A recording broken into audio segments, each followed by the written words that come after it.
As I was training, I was thinking about what lift best carry over to sports or jiu-jitsu or life in general, right?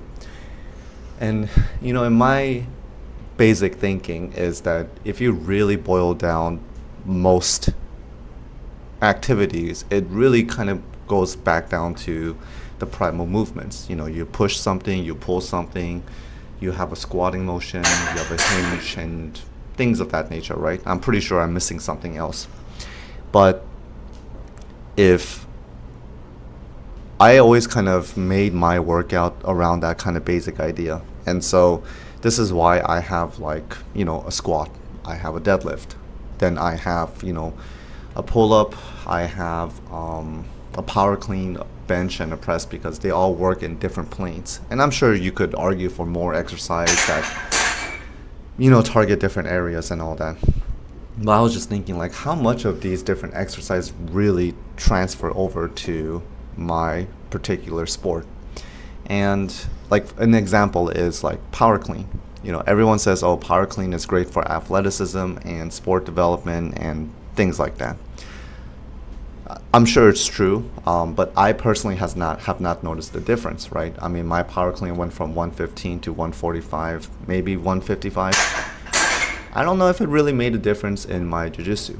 And of course, I can, make the argument against that, saying, well, maybe the weight is not significant enough, that the benefit will yield once you get higher and higher poundage. Or maybe the demands of that sport is not, power clean isn't going to help that sport specifically. And so I just started thinking about oh, well, what about the press? Does the press really help? Does the bench really help?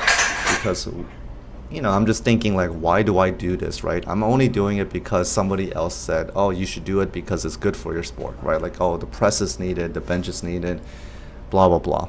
And I'm not saying they're bad exercise. I'm just saying that I wonder if you really kind of argue from the first principle and you really think about it. Is it though? And I don't know. So it's just something that I thought about. It's if I can do less and still have similar outcome, that would be the most efficient thing to do. Don't get me wrong, I love to press or I love to power clean, I love to do all these different exercises, but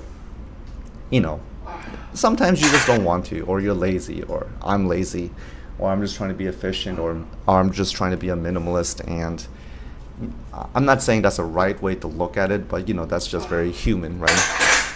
So I was considering, okay, maybe I'll get rid of the power clean. But then I started thinking oh, but it's nice to do the power clean as a break from the deadlift. Because if I only do deadlifts, then it's, it gets boring.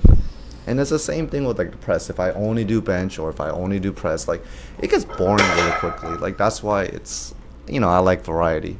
But it's just some random thought that I had. I don't know if you guys feel that same way, where you guys were doing some exercise and then you stopped because it wasn't worth it. But just some random thought of the day. But anyways, workout overall is pretty good, but it was hot as hell. Alright, I'll see you guys on the next one.